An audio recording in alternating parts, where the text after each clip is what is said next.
Stay close to anything that makes you glad you are alive. Wow. That's Hafiz, right? Yeah. It just, it really hits you, doesn't it? Hints at something deeper, Definitely. which is exactly what we're digging into today. The Sufi Way, a path to awakening the heart. We're using James Michael's book.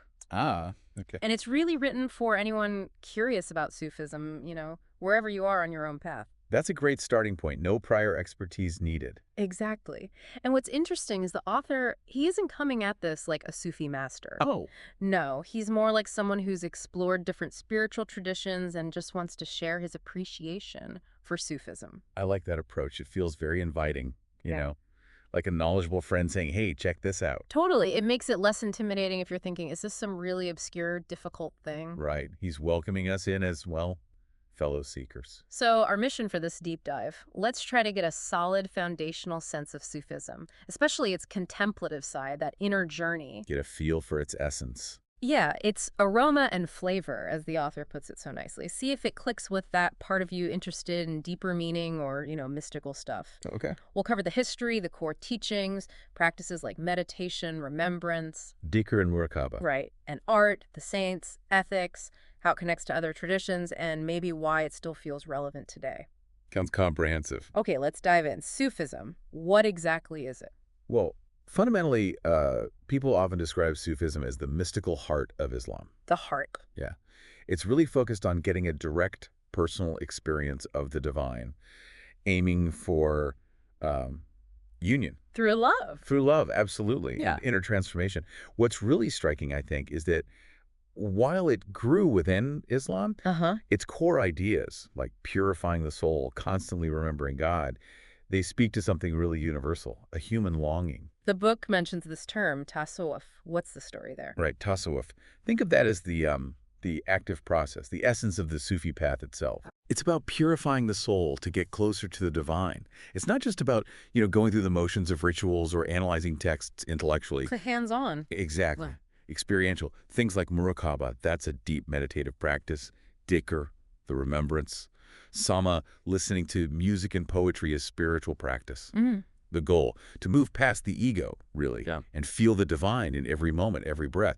Though, different orders might approach tasawwuf slightly differently. So it sounds maybe a bit different from traditions focused just on emptying the mind, maybe? Precisely. Stillness is there, yes. Yeah. But Sufism is deeply relational. It's soaked in love. Or ishq. Ishq. Yeah. The poetry, Rumi, Hafiz, Ibn Arabi, it just breathes this. The soul is like a passionate lover, yearning for the beloved, the divine. That yearning drives the journey. Absolutely. It turns challenges into, opportunities for beauty, for union.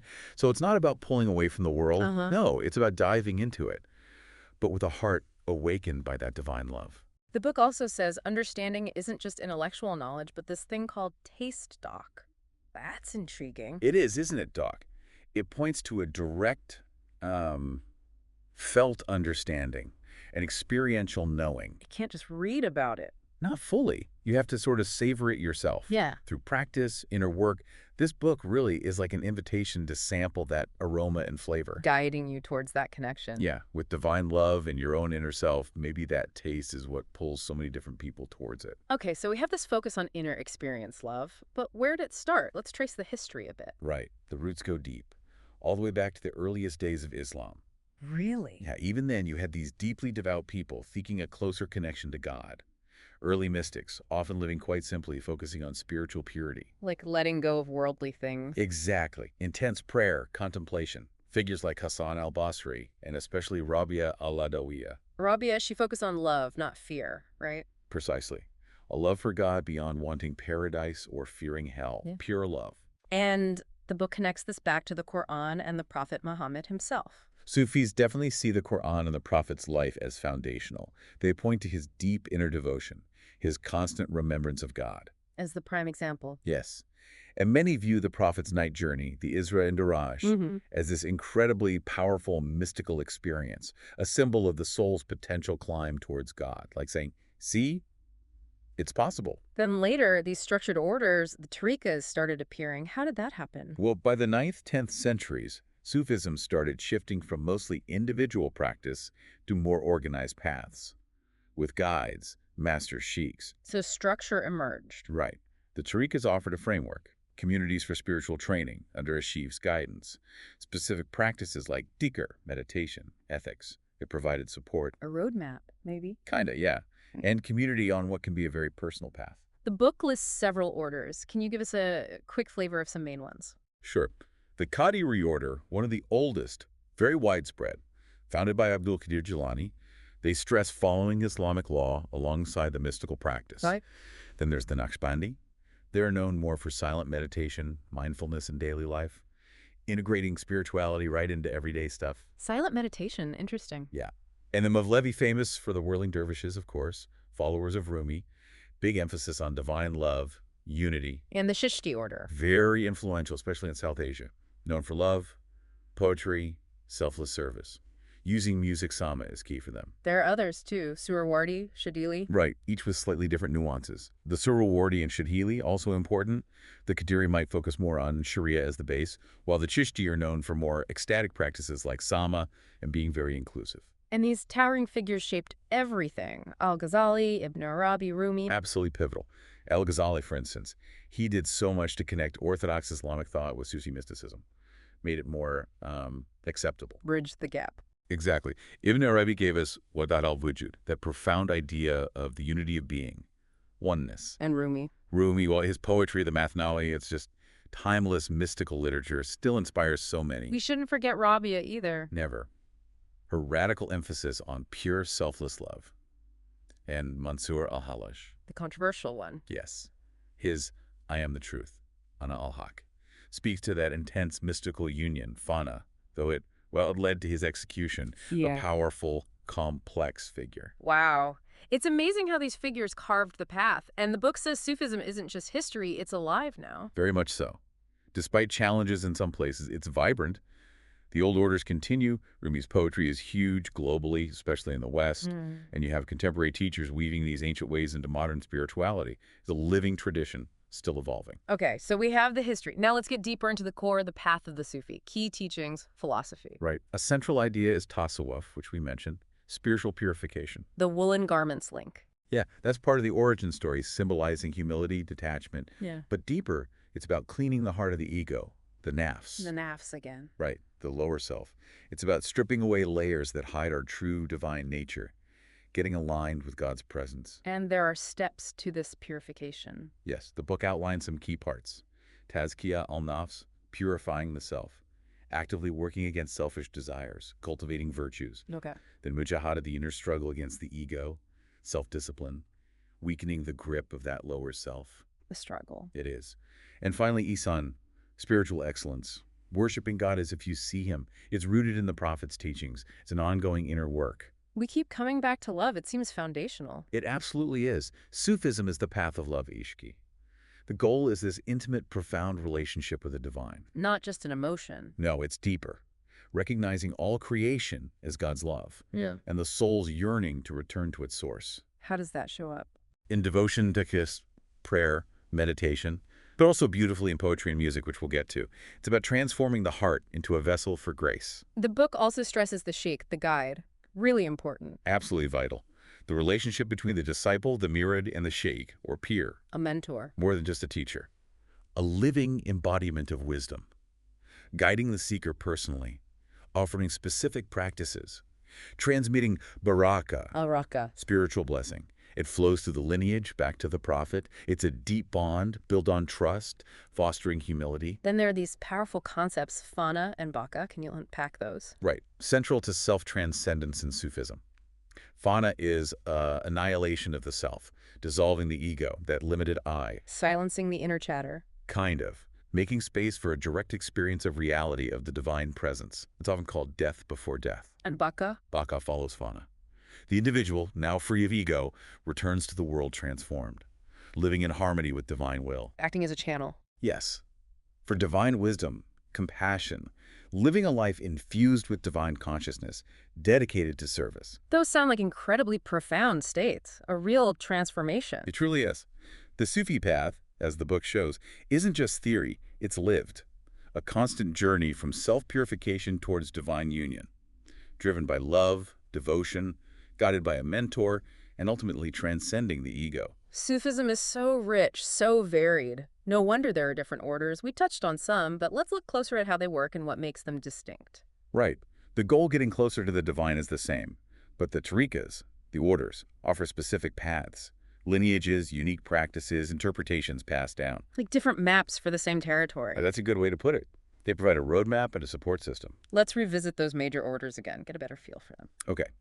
The Qadiri, again, Abdul Qadir Jilani, strong focus on Sharia, Islamic law, as the base for mystical practice. Ethics, generosity, service are key. Often use vocal dhikr, believe in baraka through their lineage. Okay, Sharia focus. Then the Naqshbandi, quite different. Known for silent dhikr, cultivating mindfulness in daily life, integrating spirituality right into worldly stuff. Discipline, su'a companionship with a master are vital. And the Chishti and Mevlevi, what's their signature? The Chishti, big in South Asia, famous for sama, using spiritual music and poetry to reach ecstatic states, deep in devotion. Music as a path. Very much so. They prioritize service to humanity, especially the marginalized. Very inclusive. Love and devotion, like taught by Nizamuddin Auliya, Amir Khusro, And the Mevlevi? Rumi's followers. Best known for the sama ceremony, the whirling dervishes. It's an act of meditation, divine remembrance. Rumi's poetry, the Mathnawi, is central. Focus on divine love, unity, transcending formal boundaries, all within a structured training. The book mentions others briefly too. Yeah, the Suhrawardi focus on rigorous adherence to Islamic law and ethics. The Shatili, known for staying connected to God while being active in the world, a practical spirituality. And the Rifai, sometimes linked with practices showing physical endurance alongside intense devotion. So a real spectrum. Vocal versus silent dhikr. Music, dance. Exactly. Qadiri, Chishti often use vocal dhikr. Naqshbandi favor silence. Mevlevi, Chishti integrate music, movement. Others focus more internally. Also variations on asceticism versus engaging with society. And it spread geographically, adapting as it went. Absolutely. Wasn't confined. It beautifully adapted. Middle East, North Africa, deep historical roots, classical scholarship. South Asia, Chishti, Suhrawardi, profoundly shaped culture, leaving amazing poetry, music. Turkey, Central Asia, Mevlevi, Naqshbandi blended Sufi wisdom with local literary traditions. Even West Africa. Yes, orders like Tijaniya, integrated with local practices, became huge socially and religiously. And then the West. Rumi and Hafiz. Exactly. Yeah. Their poetry found this immense audience seeking spiritual meaning, maybe outside traditional structures. It shows Sufism's incredible depth and adaptability. Meditation, many people know that term today. How does it fit into Sufism specifically? Right. Sufi meditation shares common ground, but its main focus is distinct. It's about cultivating deep devotion, love for God, and deliberately surrendering the ego, the nafs. Not just calming the mind. Not solely, no. It's fundamentally about deepening that personal connection with the divine. The book talks about Muraqaba. What's that practice like? Muraqaba is really central. The word means watchfulness, vigilance. It's this continuous awareness of God's presence. How do you do it? Typically, sitting calmly, maybe eyes closed or lowered, consciously directing your heart towards dhikr, remembrance, cultivating inner stillness, receptivity, gently letting go of distractions. Often with a guide. Yes, guidance from a sheikh is often key. They can offer personalized instruction and support. And besides Muraqaba, there's tafakkur and dhikr. Precisely. Tafakkur is deep contemplation, reflecting on God's signs in the universe, within yourself. Like looking at nature. Exactly. Or contemplating the Quran, or self-examination for purification. The Quran encourages it. And dhikr, that rhythmic remembrance, is often woven into meditation. We'll get more into dhikr next. Breathing techniques are also mentioned. Important. Quite important, yes. Seen as a tool to quiet the mind, center the heart, deepen awareness. The breath is often seen as a divine gift, a link to the spirit, the ruh. Specific techniques. Like Hoshdar Dam, in the Naqshbandi order, being aware of God with every single breath. Or synchronizing controlled breathing with dhikr, deepens concentration. Even just silent breath awareness can be a profound form of remembrance. So Sufi meditation, with all these practices, it's really a journey towards intimacy with the divine. We've touched on dhikr within meditation, but it's clearly central on its own. Let's focus now. Dhikr, the remembrance of God. Absolutely. Dhikr is right at the core. It's much more than repeating words. It's a vital spiritual practice to purify the heart, draw closer to divine reality. Cultivating constant awareness. Yes, in every part of life. The Quran itself says, remember God often. It's a direct command. How is Dhikr actually practiced? What forms does it take? Oh, many forms. Silent or aloud, alone or in community, still or with movement. The main thing is keeping consciousness focused on God. Through repetition. Through repeating sacred names, prayers, Quranic verses. Common ones are La ilaha illallah, there's no God but God, Okay. or just Allah. Phrases like Subhanallah, glory be to God, Alhamdulillah, all praise to God, seeking forgiveness, Astaghfirullah. Do different orders prefer different forms? Often, yes. Some might have specific phrases or incorporate rhythmic breathing, specific movements. The book distinguishes silent, kafi, and vocal, jali Dhikr. What's the difference? What are the benefits? Silent dhikr, kafi, is inward. Mental repetition, engaging the inner consciousness, Mm. often done during Muraqaba meditation. Internalizing the remembrance. Exactly, without external distraction. Sure. It builds intense concentration, can lead to deep inner awakening, maybe beyond words. And vocal Dhikr, jali. That's performed aloud, individually or often powerfully in a group. Rhythmic chanting, recitations, singing. Group Dhikr sessions. Very common, very potent. Creates unity, can foster spiritual ecstasy, heightens the shared sense of divine presence. And movement. Some traditions beautifully weave in movement, the Mevlevi whirling, of course, or gentle swaying in some Chishti circles, a full-bodied remembrance. What's the impact of all this repetition, the rhythm? How does it help spiritual awakening? Repetition is key because it aligns heart, mind, breath with the divine. It has this cleansing effect on the soul. Gradually replaces distractions with awareness of the sacred. It literally reshapes your inner world over time. Yeah, and rhythm, especially in groups. Rhythm is very significant. Synchronized repetition, maybe with drumming or breathing, can induce an elevated state, almost trance-like. Why does that help? It deepens focus by quieting the chattering mind. It purifies the heart, counteracting negativity, old patterns. And it can lead to these powerful states of ecstasy. Wash. Yeah, experiencing an overwhelming sense of divine love presence. So whether silent or vocal, Dhikr is a really potent tool for transformation on the Sufi path. Sufism clearly values these deep inner practices, but it also seems to embrace the arts profoundly. Let's explore poetry, music, and dance in Sufism. Absolutely. Sufism has this incredibly rich history of using arts as sacred ways to connect with God. Not just for beauty. Not just aesthetics, they're seen as powerful tools. They can bypass ordinary language, intellectual limits, let you directly feel divine love, deep devotion. They speak right to the heart. Sufi poetry is especially famous. Rumi, Hafiz, Ibn Arabi keep coming up. Indeed. Their legacy is extraordinary. Versus exploring divine longing, mystical union, they use rich metaphors. Wine, the beloved. Exactly. Wine is divine intoxication. The beloved is God. The lover's journey is the soul's path, trying to capture that ineffable state of union. Rumi's Masnavi. Monumental. Love is the path to God. Hafiz, his poetry often has this vibrant joy celebrating the beloved. Imagery of spiritual awakening, intimacy with God. And Ibn Arabi. A profound mystical philosopher. He wove poetry into his deep thinking about unity, divine reality, especially Wad al-Wujud, the unity of being. The book quotes some beautiful lines. Rumi's, come, come, whoever you are. Hafiz, I wish I could show you the astonishing light. So evocative. They really are. They capture that welcoming spirit of Sufism, the potential for inner light. And Ibn Arabi's line. About the heart holding every form. Yes. My heart has become capable of every form. It speaks to that incredibly expansive, inclusive heart, open to God in all manifestations. Beautiful. And music, particularly Qawwali in South Asia. Tell us about that. Yes, Qawwali.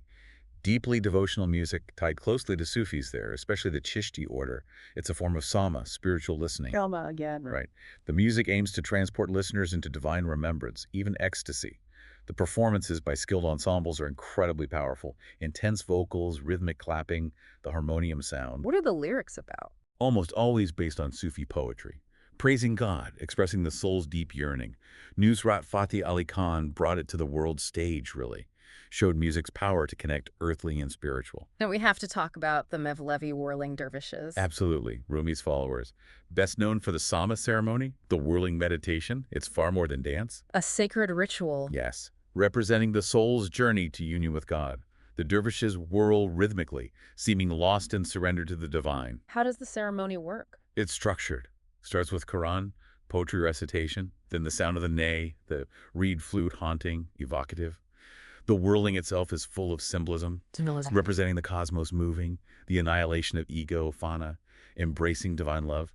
As a Mevlevi saying goes, whirling is not simply turning in circles, it is the movement of the soul longing for union with its beloved. Wow. So yeah, through poetry, music, dance, Sufism offers these profound ways to experience and express the deepest spiritual truths. We've looked at practices, philosophy. Now let's focus on the people who shaped the path. The Sufi Wali, the saints. Yes, these Walis were incredibly influential. Guides through their teachings, poetry, philosophy. We've mentioned Rumi, Hafiz, Ibn Arabi already. Huge figures. But the book highlights four others with unique perspectives. Let's start with Rabia Alaboya. Her focus on pure, unconditional love is striking. Rabia, yes. An early, highly revered female saint, known for introducing this radical idea of pure, unconditional love for God. Moving beyond fear or reward. Exactly. She advocated love purely for God's own sake. Famously saw heaven and hell as distractions from true devotion. Stressed complete surrender to divine will. There's that powerful quote. "O Lord, if I worship you because of fear of hell, burn me in hell. If for hope of paradise exclude me. But if I worship you for your own sake, do not withhold your eternal beauty." It just captures that pure devotion perfectly. Then Mansur al-Hallaj, more controversial, known for ecstatic declarations. Al-Hallaj, yes. Fascinating, sometimes controversial. Mystic, poet, preacher. Best known for Ana al-Haq, I am the truth. Which got him into trouble. Big trouble. Orthodox authorities saw it as blasphemy, led to his execution. But in Sufi tradition, it's often seen as expressing fana, complete merging with the divine. Love consuming the self. Yes, his teachings emphasize that. Intimate union beyond boundaries. He even saw suffering as a path to deeper realization. His quote, "Kill me, my faithful friends, for in my death is my life," is very potent, challenging. Al-Ghazali is next, important for bridging Sufism and mainstream Islamic thought. Hugely important. Abu Hamid al-Ghazali, highly respected theologian, philosopher first, then a personal spiritual crisis led him fully to Sufism, Is big word. the revival of the religious sciences. Pivotal in integrating Sufi mystical practice with mainstream Islamic thought, made Sufism more acceptable. What did he emphasize? Inner purification over just external rituals, balance between Islamic law, Sharia, and deeper spiritual truth, hakika. And sincerity, ikhlas, in all worship. His quote, "Knowledge without action is wastefulness." An action without knowledge is foolishness. Exactly. Reflects his holistic approach. Finally, the book introduces Nurdin Nurani, or known Brishi in Kashmir. Rudin Nurani, yes. Revered saint, founder of the Rishi order there. A beautiful example of blending Sufi principles with local traditions. What were his teachings like? Emphasized simplicity, compassion, deep devotion. Taught the oneness of humanity, harmony between faiths, stressed detachment from worldly things for inner purity. Meditation was key for him. Silent meditation, contemplation were central. His philosophy deeply shaped Kashmir's mystical landscape, influencing Sufis and Hindu ascetics, emphasized direct experience over rigid ritual. So these Walis each uniquely light the path. They offer profound insights, continue to inspire seekers today. So, the Sufi path isn't just about inner work, it's deeply tied to how you live in the world. Let's explore ethics and daily practice in Sufism. Absolutely. Ethics aren't an add-on in Sufism. They're a vital, natural expression of devotion to God. Living the virtues. Right. Actively embodying humility, simple living, selfless service. These are seen as real, tangible ways divine love shows up in the everyday. The book highlights simplicity, humility, and service khidmat. Yes, khidmat, selfless service, is fundamental. The idea is, by serving others sincerely without expecting anything back. You're serving God directly. In essence, yes. Many orders strongly emphasize caring for the less fortunate, hospitality, helping anyone in need. What does that practice do? Cultivates humility, helps dissolve the ego, reinforces that we're all interconnected. Many Sufi saints lived very simply, despite great wisdom. They exemplified it. Then there's adab, spiritual courtesy. What's that about? Adab is crucial. It covers all proper conduct, respect for teachers, fellow seekers, mindfulness in speech, action, More than just etiquette. much more. It's about maintaining awareness of the sacred in everything. The disciple-teacher relationship is especially guided by adab reverence, attentive listening. But it extends beyond that. Oh yes, it shapes how you interact with the whole world, people, animals, nature, with kindness, consideration, mindfulness. How do these principles get woven into daily life, not just for formal practice time? Absolutely not. Sufi wisdom is meant for the fabric of everyday life, bringing these principles into every moment. Practicing patience when things get tough, choosing compassion, maintaining dhikr, remembrance, throughout the day. The book gives practical tips. Yes. Things like consciously practicing gratitude, doing acts of service without needing recognition, finding moments for quiet reflection, silence, practicing generosity, forgiveness, striving for sincerity in intentions and actions. So ordinary activities become devotion. Exactly. Daily life itself becomes part of the spiritual journey. Sufi ethics guide us to align our actions with divine love, fostering inner peace, service, harmony. It's fascinating how Sufism, rooted in Islam, resonates so widely. Let's explore Sufism beyond Islam. It is remarkable, isn't it? Mm. Despite its Islamic origins, the core love, devotion, seeking direct experience of truth strikes a chord across cultures, religions. Attracting interest outside Islam. Definitely. For centuries, its teachings, practices have drawn people in, raising that question of its potential as a more universal path. The book compares Sufi ideas to other mystical traditions. What parallels emerge? Some really striking ones. The Sufi focus on surrender, annihilation of ego, fauna. It echoes Christian mystics like Meister Eckhart, St. John of the Cross. Interesting. Any others? Hindu Vedanta's non-dualism, Advaita, seems similar to Ibn Arabi's unity of being, Wadat al-Wujud. Even Zen Buddhism's self-emptying mindfulness has parallels with Sufi presence, Dhikr. Jewish Kabbalah, too. Yes, its focus on divine emanations, mystical union shares thematic links with Sufi metaphysics. These common threads suggest a kind of universal spiritual language beyond specific doctrines. How have non-Muslims actually engaged with Sufism over time? What does that look like? Well, Sufi poetry, music, philosophy have attracted non-Muslims for ages. Rumi and Hafiz's works found this huge audience outside the Muslim world, often seen as expressing universal spiritual longing. And more formally. In the 20th century, Hazrat Inaya Khan was key in spreading Sufi ideas west. He founded the Sufi order, now the Anayatya, adapting teachings for a wider audience, trying to keep the mystical core. Some call his approach a spiritual democracy. How else do people engage? Through meditation, experiencing sacred music like Qawwali or Sama, studying classic texts. Some Western movements even integrate Sufi elements with other traditions. There must be different views on that. Sure, there are nuances, but many see it as showing Sufism's inclusive, transformative nature. It sounds like Sufism also connects with modern spirituality and meditation trends. Absolutely. In today's world, Sufi teachings link up with mindfulness, depth psychology, holistic spirituality. Practices like Muraqaba, Dhikr are explored alongside contemporary techniques. Both value inner stillness, remembrance. What draws modern seeker? Often the emphasis on direct experience over rigid dogma. In our pluralistic age, Sufi ideas can bridge traditions, offering insights into that shared human quest for meaning, love, transcendence. So its roots are in Islam. Firmly. But its universal appeal keeps resonating with seekers from all sorts of backgrounds. So for someone listening, feeling drawn to this, how might they start walking the Sufi path today? What are the first steps? The wonderful thing is, the path keeps unfolding, inviting everyone. If you feel a connection, meditation is often a great place to start. Muraqaba, Dhikr, Tafakkur. Exactly. Engaging with those can help cultivate stillness, presence, awareness of the divine. They can often complement any spiritual practices you already have. And it's not just formal meditation, right? How about daily life? No, not just that. The richness is meant to seep into everything. Daily life becomes practice when you intentionally bring in humility, selfless service, khidmat, spiritual courtesy, adab. Engaging with Sufi poetry, reflecting on its meaning, seeking out spiritual gatherings, majalis, if possible. These nurture that heart-centered focus central to Sufism. Are there still active teachers and communities? Yes, definitely. Numerous authentic teachers and vibrant communities globally, some preserving traditional lineages, Naqshbandi, Chishti, Mevlevi, Qadiri. And adapting, too. Yes, thoughtfully adapting for contemporary seekers.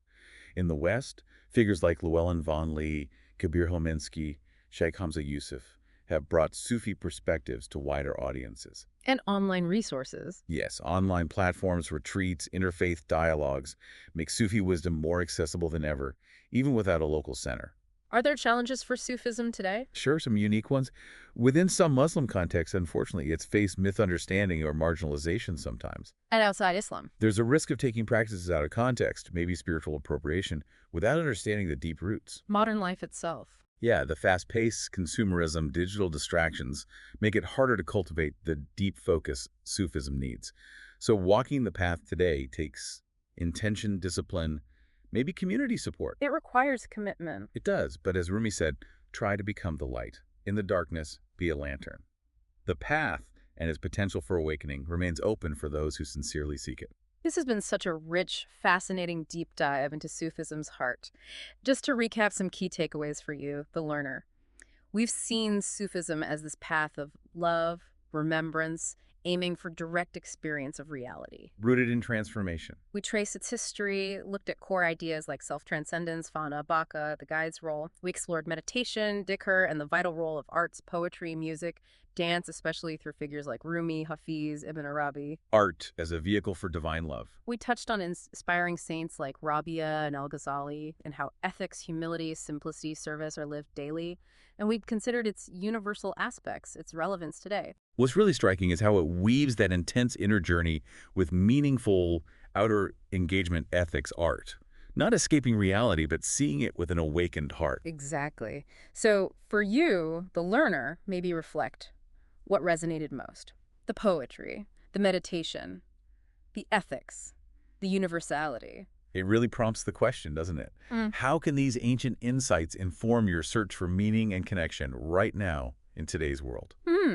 On that thought-provoking note, let me leave you with one last gem from the appendix. A Rumi quote we didn't unpack, but wow, you were born with wings. Why prefer to crawl through life? That really hits home, doesn't it? That potential for transcendent Sufism illuminates. An invitation to rise above limitations, embrace a bigger way of being. So this deep dive into the Sufi way, it's really just a start, like the author suggested. Maybe as you take your own step or continue your journey, the path forward will start to reveal itself.